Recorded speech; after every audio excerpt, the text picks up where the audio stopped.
حذیل کہتے ہیں کہ ہمارے ہاں مدینہ میں ایک گوشت فروش تھا۔ اس کے پاس بوڑھی آ کر کہنے لگی، مجھے 1 درہم کا بہت ہی اچھا گوشت دے دو اور مجھے اپنا نام بھی بتا دو تاکہ میں آپ کے لیے دعا بھی کرتی رہوں۔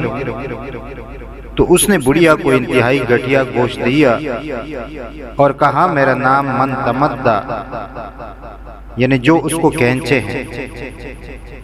جب بڑھیا افطار کرتے وقت کھانے کے لیے گوشت کھینچنے لگی تو اس پر قادر نہ ہو سکی، تو وہ یوں بد دعا دینے لگی، لعن اللہ من تمدا، اللہ تعالیٰ کی لعنت ہو اس پر جو کھینچتا ہے۔